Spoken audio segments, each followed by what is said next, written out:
Welcome to Dead Man Talking. Tonight's story is the next installment of the incredible series by my good friend Michael G. Lockhart. As ever, please do let us know what you thought down below in the comments box. Please do like and share. It really does help build the channel and our community further. And why not hashtag TeamFEAR. And so, with that aside, let's get into tonight's story, entitled Bloody Bones and Green Eyes, Whispering Pines. Let's get straight into that. The snowflakes fall as winter comes, and time just seems to fly. Whispering pines, tell me, is it so? Whispering pines, you're the one who knows. J. Horton. Steam arose from John as he scuttled down through the snow-laden pines, not only from his breath but his entire body. He had run for quite some time in the blistering cold. The inner layers of his clothing clung to his body in a sweat-soaked mess. By contrast, his wispy beard was frozen, as were the beads of sweat that run down the length of his hair and now hung out from under the hood of his parka. Each breath seared his lungs with the cold as he struggled to continue taking in oxygen. He had no idea whether he had left behind his pursuer. He refused to pause, to look back at what might be following, closing on his ever-slowing treads in the knee-deep snow. The eerie, wailing cry arose on his right and from slightly ahead. Somewhere between a wail and a whistle, with a breathy quality that sent fresh shivers down his spine. "It's past me," he screamed forlornly in his mind. He glanced around desperately in search of a weapon of some kind. He didn't think he'd be able to fight the thing with the thin options available. Perhaps not even with proper weapons. It had to be supernatural, some sort of evil spirit or demon. Its appearance alone gave him a fright, though he'd only ever caught glimpses of a pale skin and spikes or antlers or emaciated limbs. It sang in a low, chanting voice that hinted of hunger for human flesh, that whispered an awful end for him, followed by a feast for it. The whisper spread among the pines as he neared the fire road by which he had entered the area, and before he struck off down a forlorn wilderness trail.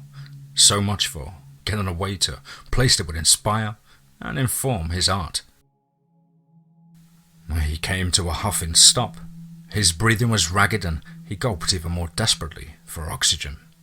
There, on the ground, under the intertwined webs of a conifer, where the snow had not been able to completely cover the ground, the perfect combination. A fairly straight branch, still somewhat green but broken off and twisted from the tree near the base, possibly by the ice. Near it were 3 stones, about the size of chicken eggs and equally as smooth. River rocks. He gathered up his newfound arsenal, working through the pains of bending forward with his stiffening joints and shivering body. The cold set in almost immediately. He stuffed 2 of the stones in his outer pockets and hefted a third, as he rested the branch on his shoulder. "This is it. I'll have to make a stand." He took up a stance in front of the large fir where he'd found the weapons, waiting. On his back to the solid, living wood, he prepared himself to confront the otherworldly creature. 5 days earlier. John lounged in the comfort of the first-class section of the flight from SeaTac to Whitehorse in Yukon, the last frontier. It was the first vacation he had allowed himself in several years. He'd always wanted to see the wilds of the Northwest, the land and the animals. It was springtime in the territory, and adjacent Alaska, but still very cold. However, he had gear awaiting him, as well as guides and a few select fellow travelers. He looked forward to the isolation that he'd heard one could feel, even in the company of others, when trekking in this vast wilderness spaces. It was exactly what he had sought. He knew he was a tenderfoot and would need the guides and companions. It was unsafe to travel without them. Yet he hoped to avoid having to be the center of attention. It was a vacation, but he was an artist, and so his imagination never stopped, and his work was his relaxation. There were 7 other hikers and 2 guides, and so the party would be total 10. He felt that would be a crowd, but the company manager/owner had assured him that there would be plenty of time for quiet contemplation. And they would travel on the legendary Yukon River, and then by dog sled, and finally they'd hike into an unblemished forest. The first night was easy. They stayed at a commercial lodge and met in a common room for supper. They met the guides, Harry and Ronald. And there were jokes about Harry Potter pals, of course, initiated by the pair of guides who found it funnier than did John. Of the other 7 interpreted explorers, there were 2 couples, a pair of girls on their spring break / soon-to-be post-graduation trip, and an older man, Jim, who was retired and had decided that for his 80th birthday, he would explore a part of the world he had not yet visited.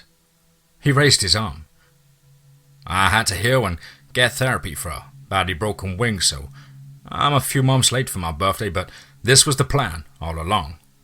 I used the therapy time to get back into better shape, hoping to see a booger squatch of the Great White North."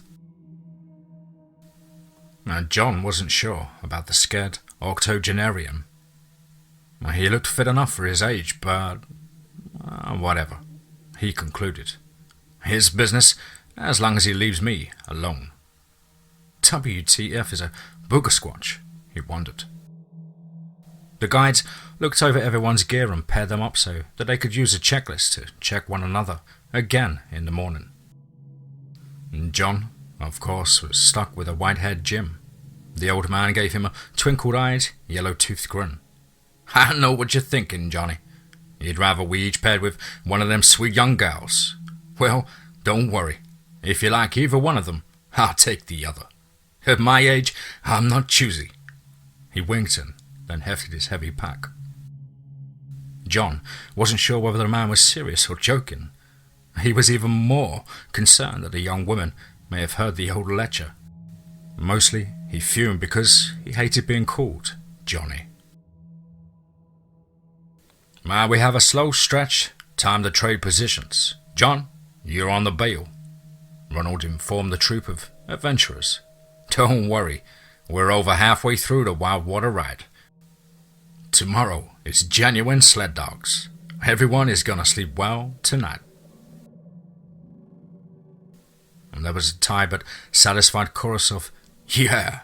And John was on a raft with his assigned buddy Jim and the younger of the 2 couples, George and Jenny. The other crew floated just ahead in the bright sunlight. The water sparkled and ripples in a relatively calm stretch slithered away from the hard rubber craft and blended back into the currents. And with no bailing duties at the moment, John was free to relax and absorb the sights around him. The majestic peaks, the rugged timber, the sweep of the colours were magnificent. And he only hoped that he'd be able to capture the vibrant landscape in words at some point. For now, he simply absorbed it and made do with a few quick photos. Sitting still in the damp bottom of a boat was cold duty, and he soon began to shiver, despite his warm clothing. He knew that tomorrow they would be making slow, steady climb, and that with each foot they gained in altitude, it would get colder. He started along with the others when a scream erupted from the near bank. It was high-pitched and warbled in a crisp air. I quickly repeated. The members of the group peered all around the trees that stretched along the bank, except for Ronald and Jim. They just sat there Each noticed that the other was calm, and then they grinned at one another. Just a loon, Jim informed them. They only sound like lost souls. His grin grew wider. Good thing is, not the foo bird. And Jenny asked, Why? What? What's a foo bird? Jim looked startled. You never heard of those? He looked around to confirm that no one in the raft had heard of the creature. He was greeted with head shakes all around. Well, the first time I took a hike just for fun. He tilted back his head and rubbed his chin. 1958. There were 3 of us, tough boys. We lit out on our own, no guides, and it was way back in the hills. A ranger at the station told us that if we saw a large, winged shadow and heard a loud screeching call, that it was a foo bird.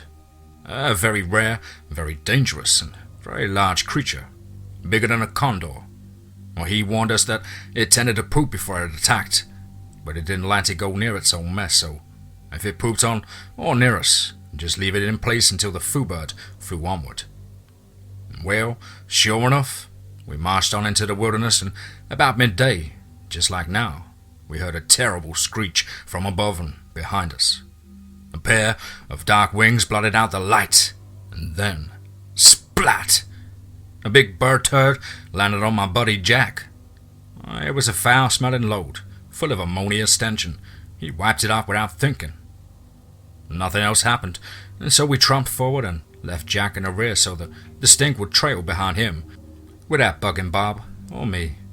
After a while, Bob called to me and said, "Hey, Jack's gone."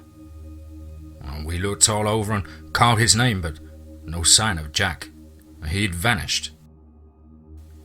We decided that it was time to get help, and so we headed back towards the ranger station. Directly, we heard the roaring screech, and the shadow returned. Once more, there was a large splat, and this time it landed directly on Bob's hat. The weight of that mass pulled the hat right off the back of his head.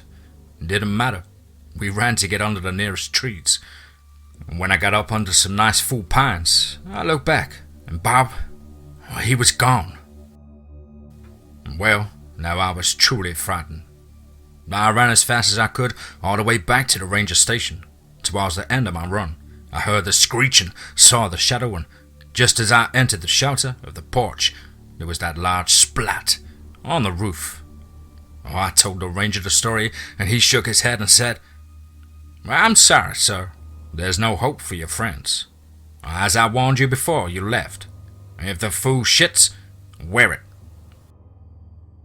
Jim waited, and shortly Ronald sniggered. John had to cipher out the fractured Cinderella metaphor before he gave a wry smile. Ronald explained it to George and Jenny. He laughed, and she didn't. And then the water started to rush once more, and they all had to pay attention. They met more of the White Horse Adventures team that evening, as crew members picked up their rafts and introduced their dog teams. The next day, they sped across the snow-covered landscape, always heading upwards. During one of the breaks, the group gathered around for a hot lunch. The trees once more encroached on them, and Harry called for everyone's attention. We're getting near the end of the sled run. The land gets rocky, and in a few hours we will have reached the limits for the pups. Then we hike tomorrow. We have added a treat for you, a surprise. The next campsite is a long-abandoned mining camp. It gives you all an option to explore the last place humans have touched in recent times.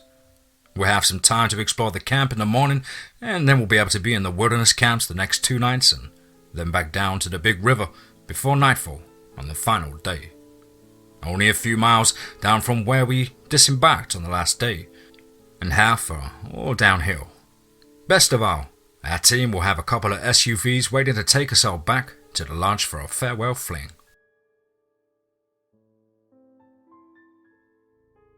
And that evening, they sat around a few campfires and talked and sang and told stories. The older couple, Joyce and David, really enjoyed the second telling of the Foo Bird story. John peered around a little uncomfortably. The old buildings looked like broken skulls of giants, empty sockets and yawning mouths leering in the night. He nearly jumped out of his skin when the merriment was interrupted by a loud wailing call, a mournful and frightening sound that wended through the trees and quiet old buildings and sent a chill down every spine. All of the tired dogs that had been snoozing around the outside ring of the encampment sat up and yipped and howled, and then whimpered and whined as they settled back into their resting places, each a little closer to its companions than they had been. George looked at Ronald and then at Harry. "Seriously? What was that? Don't tell me it was no bird this time." Both guides assured George and the rest that they had no idea what it was. No one on the crew had any offers other than, maybe it's some kind of owl or a wolf. Jim just sat and thoughtfully stared into the closest campfire. John suspected that the old-timer knew something, but he didn't ask. The old fart may have just been tired and frightened. When the sound did not repeat, they decided to turn in early for the big hike tomorrow. The fun was over anyway, and no one felt like telling spooky stories. A bit after midnight, the peace was once again shattered, and this time by one of the college girls. Her friend's shrieks soon joined in, and a cacophony awakened the entire camp to include the dogs. They gathered back around the fires and stoked them once more for light and warmth. It was several moments before anyone could get anything coherent from them. I just finished using the potty and Dakota was waiting her turn. When I walked out of the little shelter, I saw that thing back in the shadows over her shoulder. Oh, it was horrifying. I've never seen anything like it. Thin and dead looking, with spikes and like thorns. She trailed off into shivering snivels. Dakota looked even more frightened. When I saw the look on Hannah's face, I looked around and I don't remember anything else. I don't want to. Joyce and the other older female crew members soothed the girls and, in the end, crowded them into the tent with seasoned trekkers.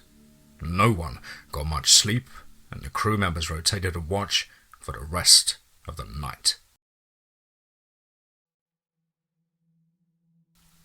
Early the next morning, the sled teams took off in their much lightened vehicles. The dogs seemed happy to leave the area. John would be too. There had been some snowfall during the early morning hours, and the looming skull imagery of the previous night had given away the pitiful but still creepy wreckage in the dawn light, all coated in clean, glistening white. He felt the sharp stab of adrenaline shock in his heart as a large hand clapped down onto his shoulder, and a voice rasped near his ear. "Morning, Johnny. You figure out where you want to dig around in this old place?" John shuddered to shake off the rush of startlement and then hide his annoyance. He didn't like people with Jim's level of confidence. He felt that they were dangerous and too boisterous. He wanted some peace and quiet. He noted with satisfaction that Jim picked up on his feelings and during breakfast strayed over to take a seat near the girls. He watched as the old man spoke quietly to both young women. He was clearly spinning some yarn, but there was not much laughter. The trio wore mostly serious, attentive expressions. John took the opportunity to ignore the admonishments of the guides and sneak away from the rest of the group. He quickly dodged around a few corners and picked up a pathway that led to some rocky outcrops that looked promising. Perhaps he'd find a mineshaft and a souvenir to invoke his memories when it came time to type out his word art. Les and Kim did not ignore the guides. They spoke with them and responsibly pointed out the areas they intended to explore. They were more interested in the dwellings and other structures than the mineshafts. They were celebrating their first empty nest year. The last of their 3 children was finishing up her freshman year and had volunteered to watch the house on her spring break while they travelled for the first time in years. and they were fit people who loved the outdoors and were looking forward to the empty lands that would greet them later today. "Hey, Kimmers, is that what I think it is?" Les pointed to the largest structure. Kim looked for a moment. "I believe so. It's a saloon, maybe." "The Red Dog Saloon?" They grinned and held hands as they approached the front doorway. There were no swinging doors this far north, but the front door had a welcoming look. It was partway ajar, beckoning them forward into its shadowy interior. It led to a vestibule where patrons would have removed snow gear and hung it on the racks. Most of those were broken. Les took the first shift with the flashlight. The inner door was solid and closed, and he turned the handle and pushed. As it turned out, much harder than necessary. The door swung open easily, and he stumbled forward into the gloomy main room, and Kim followed quickly. "You all right?" Les nodded, and then realized that his spouse had likely not been able to see the gesture. "Sure, dollface. Let's take a look, but there's stuff on the floor, so be careful where you step." The room wasn't large. It would hold 30 people tops, no more than about 20 comfortably. The bar sawn planked on top of the old whiskey barrels, and there was no upstairs like in the old western movies. And they were happy that the solid roof had provided more protection from the elements and would have the canvas top so common in short-term townships. And they stopped near the entrance to the back room. There had been no storage area, just a pile of empty crates, a few empty and/or broken bottles on the other side of the bar in the corner of the room. Yet there was another room. Les glanced over his shoulder. Maybe the owner's bedchamber, do you suppose? Kim shrugged, which he did not see. They crept towards the threshold to the curtained entrance. The curtain was a heavy quilt in amazingly good shape. Les paused at the entrance for a moment. "You notice that this place isn't as dusty as you'd think?" Kim shrugged once more, but it was accompanied with a giggle. "Well, maybe they go sweep to stay busy, since they don't get many visitors to spook." Les snorted and pushed aside the curtain.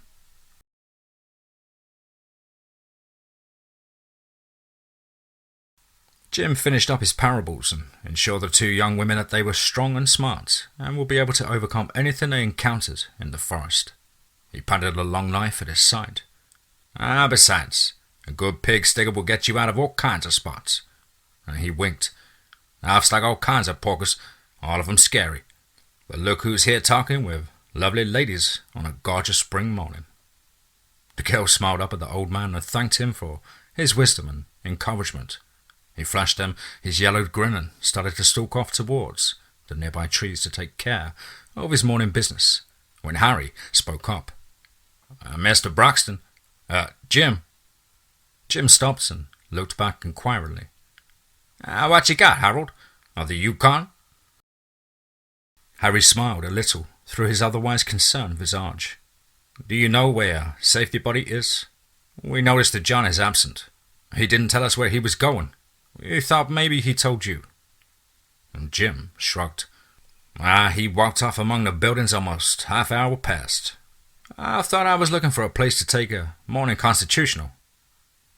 And now that you mention it, he has been gone for longer than need be. I hope he didn't fall in." George pushed Jenny back up against the wall of one of the sturdier older buildings and kissed her fiercely. She returned the passionate gesture, and they fumbled at one another's clothing. They were in their early 30s and hadn't cared about exploring anything but each other. Steam arose from both of them, even though they were wearing clothing that was lighter than it should have been for the conditions. Their building was on the edge of the little settlement, perhaps a church or other gathering place. Behind them loomed the forest and, surprisingly, large trail or road. The sun was still too low to shed much light on it, and it remained in deep shade, almost as dark as the night.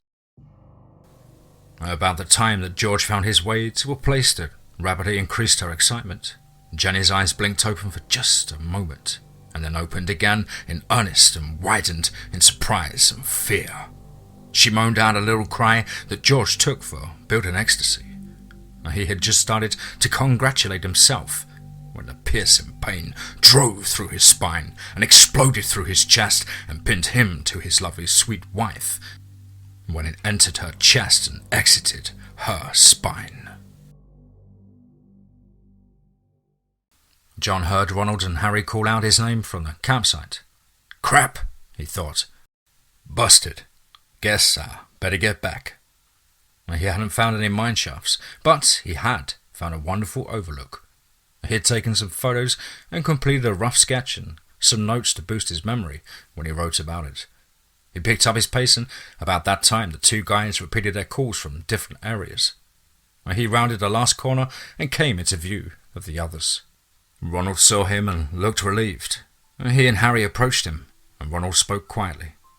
Please, don't do that again. There is a reason we assign safety buddies and have people check out. We care first about safety of each of our guests. And John studied the ground at their feet intently. No, I'm sorry. I just needed some solitude. It's how I work.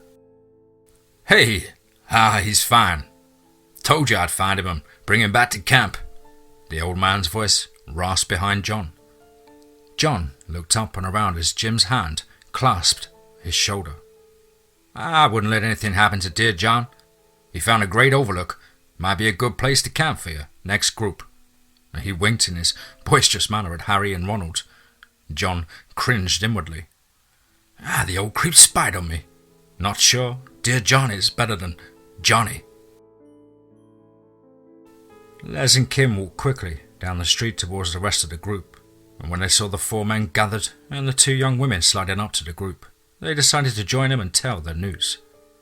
Hey guys, this place is kind of weird and spooky, Les interjected. We found a room in the back of the saloon, probably the owner's personal quarters, but there were also cots lined up on one wall, and 3 of them with curtains between them. The whole place was cleaner and in better shape than it should be.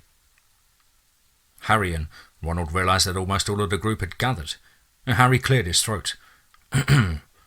Likely it was used as a brothel. Not like in the movies. Out in these parts, folks would have crowded into a space to do their business.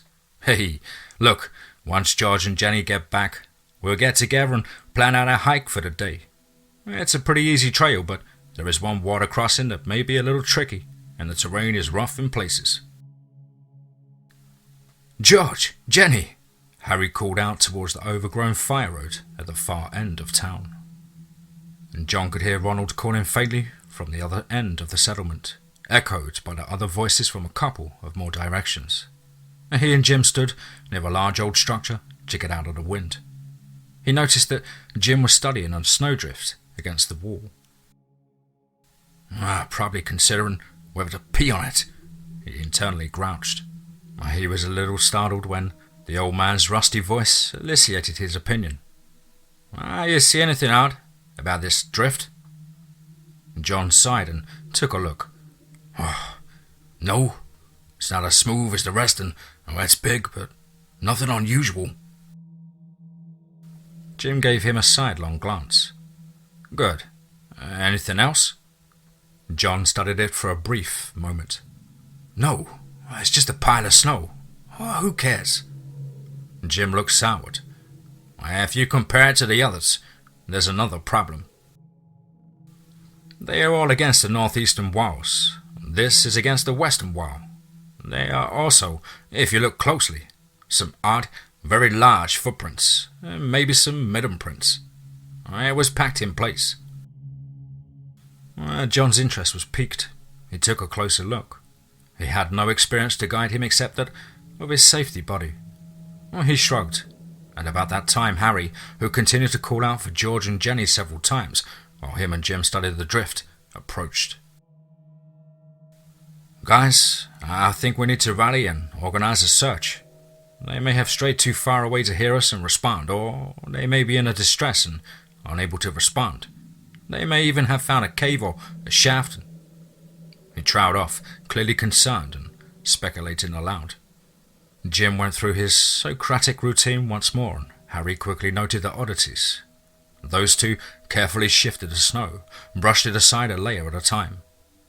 It soon turned from a white, clean pack to a dark crimson and with a faint metallic odour. John understood before Jim said it. Blood. Looks like it goes deep into the drift. We have been unable to contact the rest of the service team by radio, Ronald announced. So, I will take a safety pair back with me directly to the pickup site. We occasionally check the radio, but in any case, we'll get help. The rest of you will stay here with Harry and continue a limited search.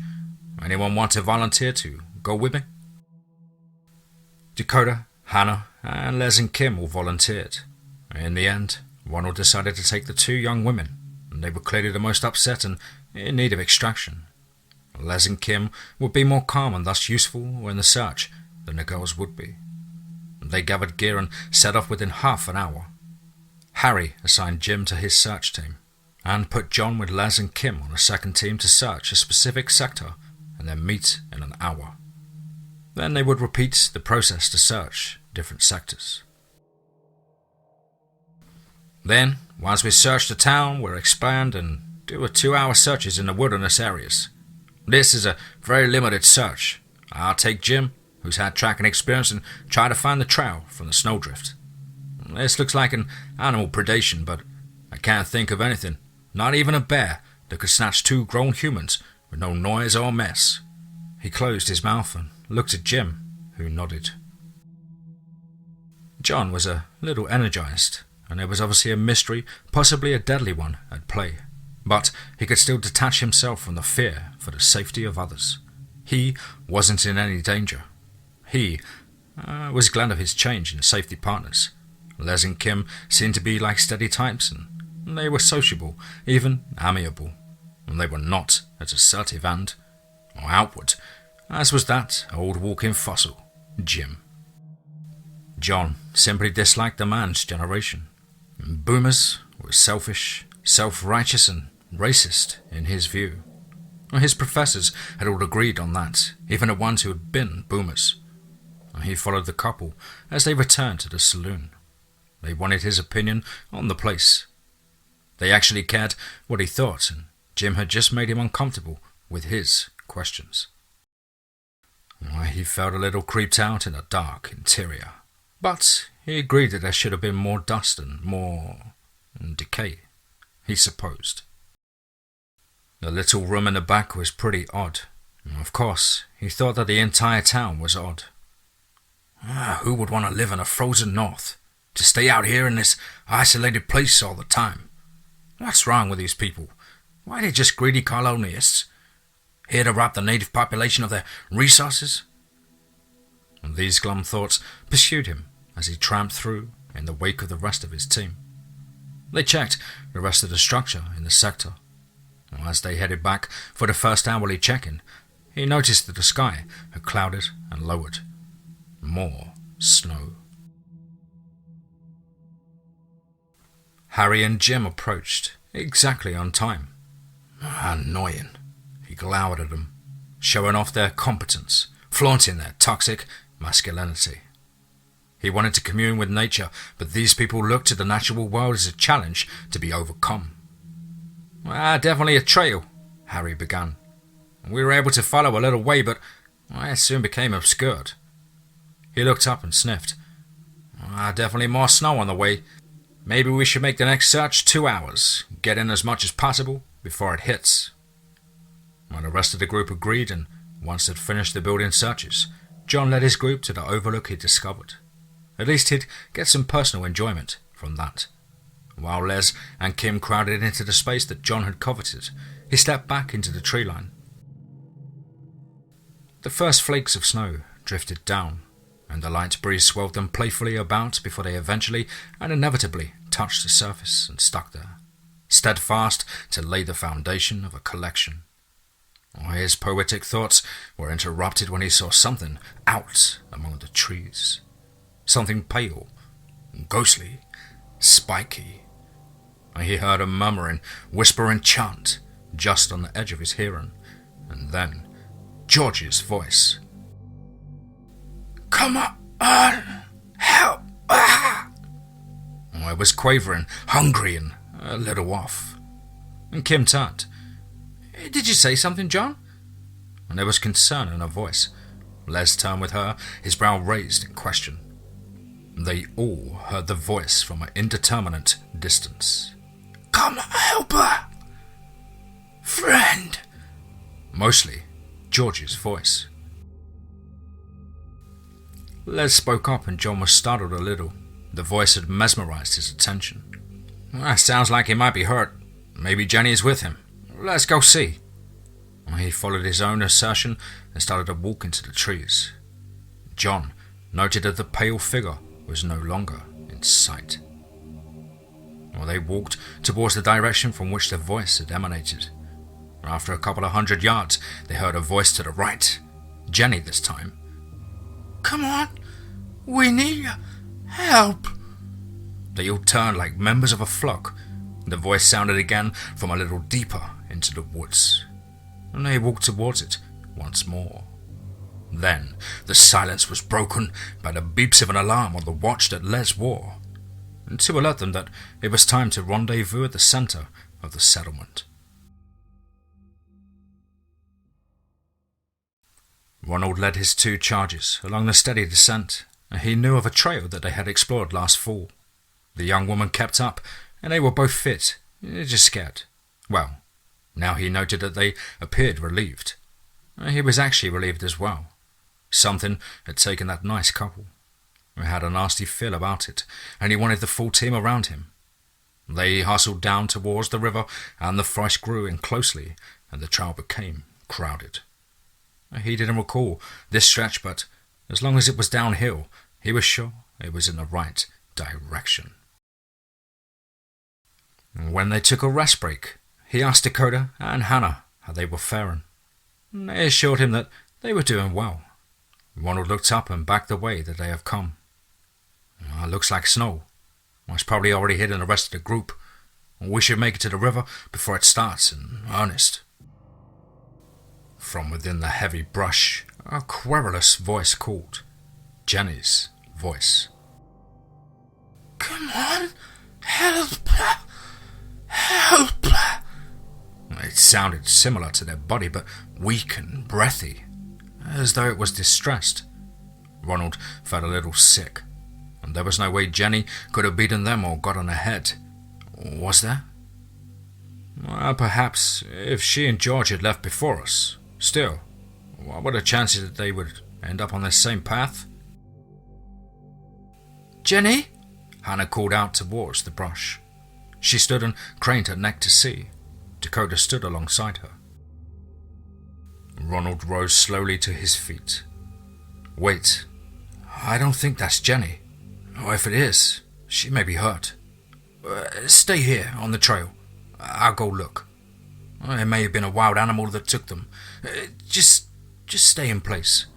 Keep calling to her. Reassure her." He stalked forward and off into the shadows and around the lower level growth. "Jenny? George? Are you there? Keep talking to us." Hannah and Dakota echoed his calls and encouragements. He found several large boulders from a long-ago slide. They had knocked over some larger trees and allowed the brush to grow. The voice sounded once more, and this time from just on the other side of the largest rock. "Come, help us! Help us!" He caught a hint of white spikes. Antlers? He realized that hovered just above the high point of the rock. Weird. He rounded the boulder, just a weird pole with white painted antlers on top. He felt a bony arm envelop his throat from behind, and others entwined his arms, and he heard a last whisper in his right ear, in his own voice.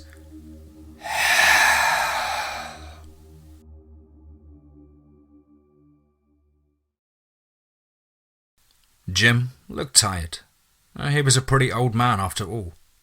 This is not my speciality, but I've seen and heard things like it. We are in dangerous position. Probably best to stay here to wait. We definitely need to stay in pairs. They had moved their camp into the saloon building as the snowstorm had increased its intensity throughout the afternoon and evening. John was tired himself and a little shaken. They had rallied and then gone back to search the area where they heard the voices. There had been nothing to see, and the snowfall had grown more intense until they gave up calling, gave up the search. George and Jenny were out there, and they needed help. He resented that Harry and Jim had called off the efforts to come back here and huddle. And then the wind howled outside, and he realized that they had been right. Still, human lives were at stake, and he hated that they were right, flaunting their competence. Harry shifted uncomfortably and looked at the howling walls. I hope Ronald and the girls made it to the river. Maybe he was able to get out of transmission. Look, I'm not criticizing in any way, but I'm not so sure that you actually heard George or Jenny. The mountains contain all kinds of weird noises. The way the wind whispers through the trees, I can create audio illusions. Not de-illusions. I'm not trying to say anything offensive. He looked back into the fire that danced merrily in the central hearth. All kinds of strange noises in those woods. He gave a shiver and stared into the empty distance. Later, in the deep of the night, a sound awakened John. He tried to burrow his body and consciousness back into a peaceful slumber, but the sound grew louder and more intense. Knocking, no, pounding at the outer door. The winds howled with a little less fury, and a wailing voice demanded, "Help! Let me in!" It was Ronald's voice. Maybe they'd had to turn back and gotten caught in the snow. John sat up. He saw that the rest of the party was already awake and mostly up. Les and Kim sat together in their double sleeping bag. Harry stood near the inner door of the vestibule. Jim stood and was bent over his pack, his hand on something, but his face turned towards the entrance. Furious pounding. "Needing you help, pa," the voice wailed. "Well, are you gonna let him inside?" Kim asked. "Sounds like Ronald and probably the girls. They need help." Jim rasped out quietly and coldly, "That ain't Ronald. And why would he need us to open the door? There's no lock on it. We parted and flipped the wind latch, but that works either side of the portal." Les joined in on his wife's side. "Well, maybe they're hurt. That would change his voice, maybe keep him from turning the latch." Harry looked over at Les.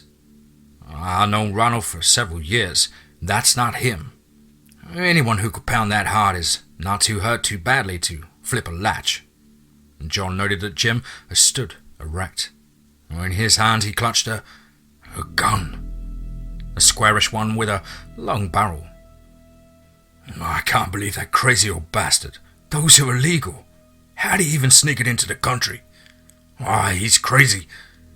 What? Why do you have that gun?" He stuttered out to his safety buddy. Jim spared him a glance. "Better to have it and not need it than to need it and not have it. Don't worry. It won't act on its own. It does only what I tell it to do. Unfortunately, I have only one spare magazine." He nodded to Harry, whose expression shifted from concerned to relieved. The pounding shook the outer door until it shook, and the screaming wail that sounded several voices, vying for one horrific note, screamed in frustration and hate. The swooshing and howling of the wind increased as the last of the moaning wails drifted away in the storm. The pounding stopped, and silence reigned. Eventually, everyone settled and drifted into various states of consciousness. John's nerves were taut, and he shuddered with the thought of what might be out there in that storm, waiting. Hannah looked up at Dakota in alarm. "Why won't he answer us?" Dakota looked back in consternation that verged on panic. I don't... I don't know. I think we should go just run. Her gaze darted down the trail the way they had been headed. Hannah glanced back and forth between where Ronald had disappeared into the brush and boulders in the trail down which she wished to flee with her friend. He didn't go far. We should check on him. He may be hurt. Help, Pa! Come here and help. A quavering, hoarse version of Ronald's voice with a hint of vile hunger emitted from just beyond their sight. Both young women were startled and clutched at one another in fright. I think that's Ronald. He must be hurt. We have to try and help him, Hannah insisted. Dakota still resisted. No, wait. I didn't sound quite like him. I don't want to be wading off into the brush and behind those rocks. There could be anything in there. Hannah decided the matter. She straightened and assumed a look of determination. I'm going to check. But what if it's one of those things? Dakota whined. Hannah ignored her friend and stalked forward along the same pathway that Ronald had used. She shortly rounded a big boulder and saw blood. Far too much blood. She opened her mouth and began to shriek when she looked just beyond the next set of rocks and saw the pale, thin figure with the spikes and antlers. The elongated face gaped at her. She barely felt the instant dull ache caused by blunt force trauma to the side of her head. Her vision grayed, and then with the next blow to the base of her skull, it winked out, and she plummeted into the endless dark. Dakota stood, shivering and bouncing in the cold and with the fear chasing through her nervous system. And when she heard the sound of her friend's voice as it rose in terror and was cut suddenly short, and she almost collapsed. Then from behind she heard another voice. Come on, help her! She flew as quickly as she could, and she followed the path when she could see it, and otherwise simply ran in a direction with a downhill slope and the least resistance. She caught glimpses of the thing out among the boles and heavy branches. The pale, thin, spiky figure. Too tall, too thin, the head misshapen. She never looked long enough to make out any details. And then it was there, in front of her, blocking her path. She skidded to a halt, too frightened and out of breath to even scream. She cast her eyes about for any route of escape. Nothing. She turned 180 degrees and sprinted at a significantly diminished capacity. She made a good 100 yards before she felt a tug at her toes, and the earth rushed up to meet her.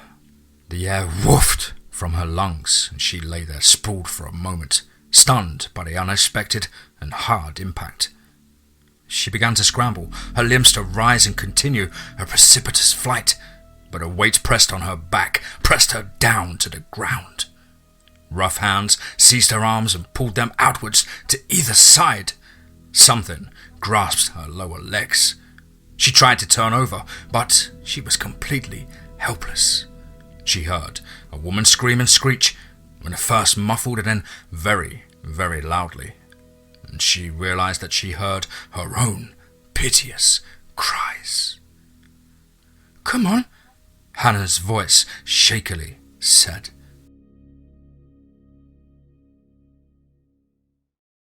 John really had to go. There was a bank of outhouses that ran behind the building, and one of the reasons they'd chosen it. He was terribly afraid, but his personal situation had become urgent. There had been no more disturbances for hours. Everyone else snoozed quietly. He gave it up and rolled out his sleeping bag. He dressed in his warmest attire and quietly left the building. He left the inner door unlatched and peeked out around the edges of the outer door frame before he slowly pushed open the outer door. While the wind had died down considerably, and he saw that the snow had grown deep. It was still coming down heavily, so that he could see no more than 10 feet ahead of himself, even with his very nice flashlight. He made his way along the outer wall and followed it until he reached the area where he knew the facilities to be. He made it inside, and once he was free of his heaviest clothing and knew that he had made it without making a mess, he sighed in relief. As he finished and realized that there was no TP, he fished in his pockets for some tissue paper. He had kept plenty on hand for his leaky nose. He heard an odd noise just outside the little structure. A crunching squeak, faint but noticeable. He resumed his hygiene and heard it again, and this time accompanied by heavy, rasping breath. "Ah, that stupid old bastard," he groused inwardly. "He followed me out to the crapper. He takes this safety buddy garbage way too seriously. Maybe he just needed to go." Come on, let me in." It was indeed Jim's voice. Maybe. Yet it quavered and the pronunciation was just off enough. He froze in place. He squeezed shut his eyes and breathed in deeply. No mean accomplishment considering the stench of his current location. When he dared to open his eyes, he saw that the feeble light from outside had darkened even further for a moment as he stared through the not quite evenly joined planks that made up the building. An eye gleamed through the knothole, a reddish, roomy eye. He clicked on his flashlight and directed the beam at it. It vanished, and he heard a loud hiss from outside. Then the pounding began, like on the door to the saloon. It shook this much smaller and less stable structure. If he hadn't just finished, he'd have crapped himself. Jim gently shook Harry awake. "Hey, buddy, they are back." As the guide rubbed his eyes and attempted to focus, Jim continued. "Outhouse. John's in the John." He stepped over to awakened Les and Kim. Everyone was groggy and unhappy. "We have to decide whether or not to try and rescue John or just wait out the darkness. It may not matter. George and Jenny disappeared in the morning." The outer door banged open, and the inner door slowly inched inward as the group watched in horror and readiness. Jim properly gripped his pistol and took up a nice pyramid stance. Harry held his brush knife in one hand and his camp knife in the other, and stood posed and ready as he was able. Les and Kim each hefted their hardwood walking sticks, and John's voice shivered from the other side of the door. "Come in! Open the door! Come in! Open the door!" Blam! Shouts! Blam! Blam! Blam! Blam! Blam! Shouts and screams of fear and pain. Thuds of flesh striking flesh. Wet noises. The sounds rudely impinged on John's straining senses. He'd risen and gotten his clothes back in order, and now he made a decision. He fled. He opened the door gently and looked around and then bolted out to one side, not the direction of the saloon doors. He darted around a few smaller structures and then turned towards the trail that led to the overlook. And there were rocks there, and he could find shelter away from the rest of the group, away from the things. The noises from the town faded even before he found his shelter. He knew then that he was on his own. Something was stalking him. Something that was hungry and wasted. He heard of these monsters, read the tales of other writers. Wendigo, if he recalled correctly. In any case, his best chance was to lie low until the snow stopped and dawn arrived, and then he could trek out of the area and back down to the river. He'd follow it until he found a town or settlement, even an isolated country home. In the meantime, he'd ignore it. That was the tactic the survivors had used in the stories. Maybe that was some other kind of cryptid or a ghost. John's eyes snapped open, dry and stinging with the cold. He rubbed at them and stared around himself, disorientated for a moment. "Crap! I fell asleep. Guess the rest will do me some good. Looks like nothing killed or ate me." His thoughts wandered with fatigue and chill. He sat up and looked around to ensure that he was alone. He dug through his pockets and found a lone energy bar. Ah, breakfast, then a pea, and then a flea. He stomped around for a little while and tried to get some blood flowing so that he could think straight. He recalled that the blood trail that Jim and Harry had followed led parallel to and occasionally followed an old fire road. It eventually reached a larger fire road. He could attempt to follow the trail that the group had taken with the dog sleds. It seemed the best option and was most familiar to him. Yet, he'd have to circle the settlement. He didn't care to go back through those old crazy buildings. Forget the rest of the group, they had to be toast. And with nothing else to do and a need for speed, he set off through the forest of fear to circle the town on the side away from the fire road of blood. No good options, he muttered to himself as he tromped through the now deep snow. Late morning, the snow began again, lighter and with less wind, but it made the trek ever more arduous. He circled the town and found the trail. It was hard to detect under the new pristine blanket of frost and snow, but he managed. About midday, he heard a cry in the distance. That same quavering, hungry wail they'd heard that first night. He had forgotten about that until this moment and shuddered with memory. He increased his pace for a little while and then slowed once more. He had to conserve his energy. The cold was leeching the vitality from him, and he stayed thirsty. He polished off the last of the water in his emergency bottle and stuffed away in his hooded parka. He had to hand it to Harry and Ronald. They had packed his gear well, had placed emergency rations in his immediate clothing, and they were competent, and so he'd have to give them a high rating on his review. He giggled a little hysterically. Nope. Seize control back from old Jack Frost. The wailing cry once more shattered any chance of calm. I was much closer. He had been hunted and herded the rest of the day, crossing pathways and being driven into rank wilderness. Now here he was, pitiful weapons to hand, ready to make his last stand. John, that you? A querulous, rasping voice emanated from the dark. It sounded like him. No, not him, it's that thing. Naturally it would pick his voice. A tall, bulky shadow with a peaked, pointed head resolved itself, and shortly he saw puffs of steam rise from it. He realized that he had not seen this from the monster that had haunted his trail all that day. He turned his now feeble light, its battery severely depleted, towards this new horror. Don't shine it in my eyes, the raspy voice, clearly this time. Just stay calm, I'll help you. It was that old bastard Jim. He had never been so glad to see another human being. So what were you gonna do? Bean me with a rock? John revised his estimation. Perhaps there were better people to encounter at this moment. The octogenarian pulled his hand from the pocket of his parka, and it was a full pistol. I only have one magazine left, 12 rounds total. Used up the first one on the first two to get inside the saloon, and then two of their friends outside. I only wounded those two.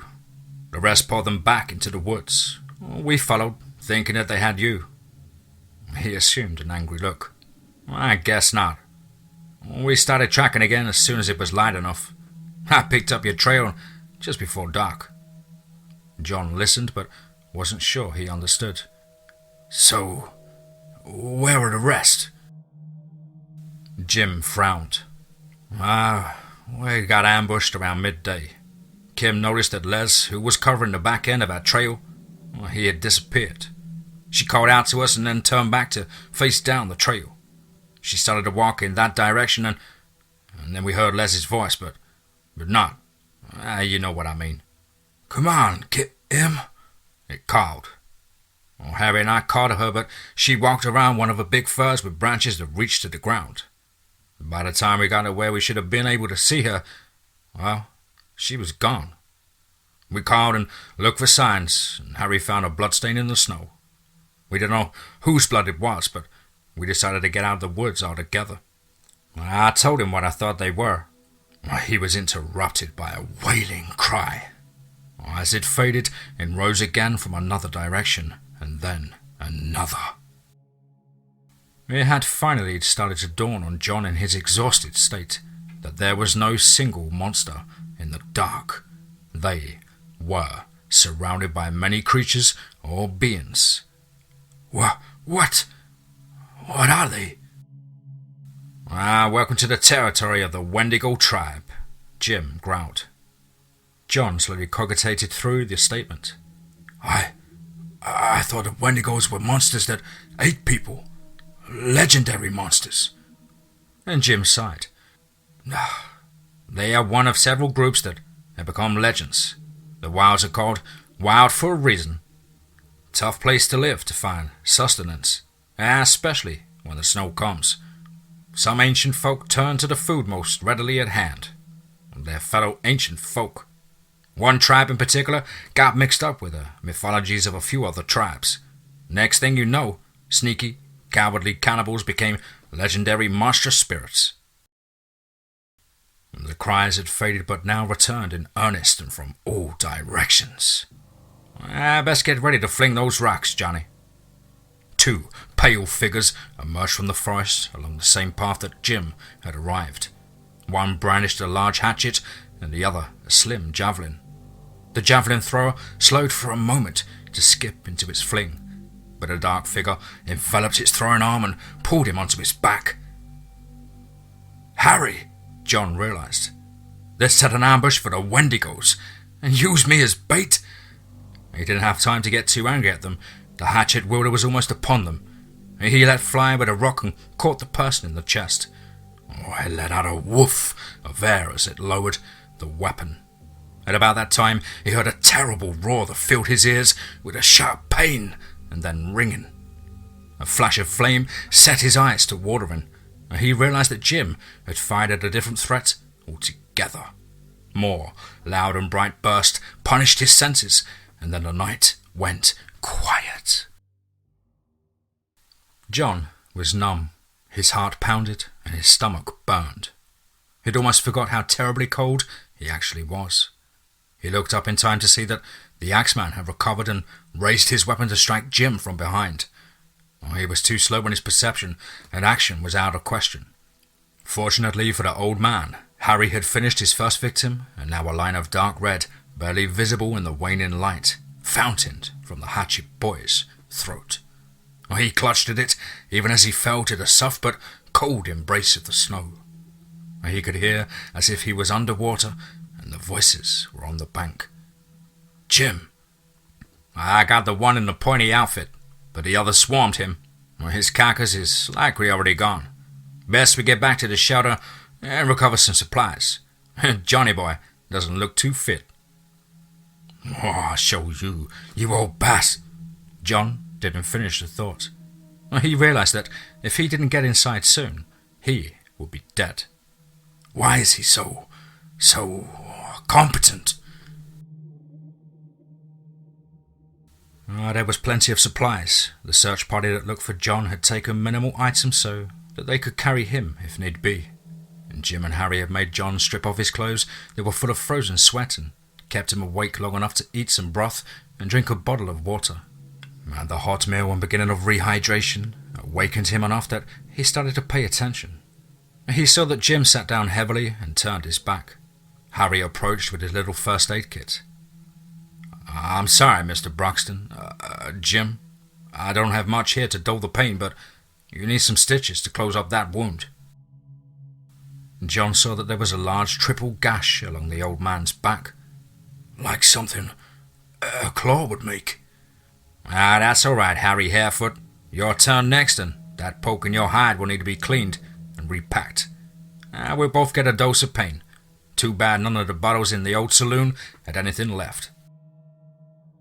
An enormous weight of fatigue overwhelmed John, and as he faded into exhausted slumber, he heard the easy conversation between two men who had striven against death to save a comrade, one for whom they did not particularly care, him. He faded into a deep sleep that eventually resolved into a nightmare-ridden misery. The pale, spiky thing stood before him. Other vague figures danced around. He was tied to a pole and could not move his limbs. He ached everywhere and burned. They were burning him. No, cooking him at the stake. He was a steak on a stake. Sharp points nibbled at him, and the pale, shaggy beings closed in and started to reveal their faces. One by one, the guides, the girls, the couples, and finally, Jim. His face grew and distorted. The antlers rose from the crown of his head, and his face elongated, and his jaw slavered and gaped. He shook. He felt a pressure in his side and then shook again. He felt the back of an ice-cold hand touch his forehead. "The cold, dead touch of the wendigo!" his mind shouted. A voice, muffled and quavering, perhaps a little hungry, sounded at the edge of his hearing. "We best get this one moving. He's burning up with fever," the voice rasped. John had a vague impressions of movement, of a strong breeze, of a whirring sound, and then he floated. He thought that he must be back in the dream world. Probably be the sun before they can get the search teams back up that way. Armed search teams, I'm sure. John knew that voice. Ron, no, Harry. And then the voice he feared would answer spoke. My old outfit were likely having it resolved by then. Just a matter of recovering bodies and giving the families some closure. Real shame what animal predation can do. Animals? John forced his eyes open and attempted to speak his disdain of the lie. Yet, all that he could manage was a squeaky croak. Johnny boy, you decided to live. Well enough. Jim sounded almost disappointed to John's ear. Yes, everyone of consequence has agreed that that's what happened. It would be best for you to agree. There are rewards for those who play the game and, less positive consequences for those who don't. Mid-summer. They found clothing and a few bones. Looks like Ronald and Hannah. No signs of the other girl, Dakota. They'll keep searching. Those DMT Solution folks did a good job finding what was left of the party. The forestry manager informed his superior. That old man had some kind of tracking device. At least that's what we guessed. He had no phone or radio. Apparently, his daughter was some high, muckety-muck at a corporation. Can't believe they got a chopper up that way so soon after a storm and knew right where to go. Our folks didn't even know there were a party that was in distress.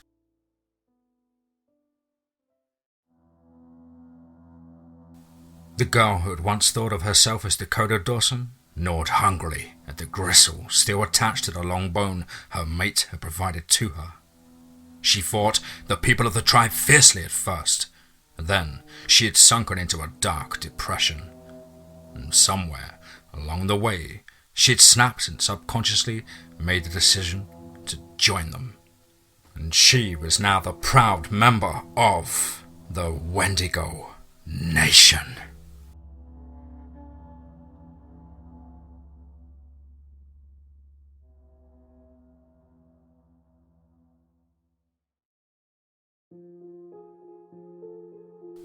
Wow. Another one. Wow. Absolutely speechless. First time. That was absolutely incredible, Michael. I really can't even put it into words. Sometimes when you read these stories, it's like that just hits the now every time. It's a great author like yourself. We know it's going to hit the now every time. But that was outstanding. Fantastic setting for a creepy snowfall horror and the deep dark wilderness of the Yukon River. And you've really captured that real isolation sort of feel to the story. So thank you ever so much once again, Michael, for everything that you do, and the support and kindness is truly awesome. Anyway, guys and girls, wowza Rooney, it was a banger. Please as ever do let us know what you thought down below in the comments box. Please do like and share. It really does help build the channel, and you know it builds the community further. And why not hashtag TeamFEAR? Of course, don't forget to throat punch your notification bell to stay up to date with all DMT Forest of Fear content. And if you're looking to support the channel further and treat yourself to early members only access and exclusive members only content, click the link in the description box below for the DMT's Cryptid crew. Got a lot lined up for the next 2 weeks in regards to the Cryptid crew members area. As I said before, I'm going to start filling it back up with members only content. But don't panic, don't fear, all of my subscribers, I've got you. Lots and lots planned for yourselves. As ever guys, the amazing support and kindness is truly touching, and I hope you're all well and happy, families and friends as well. And above all, remember, be safe, not sorry.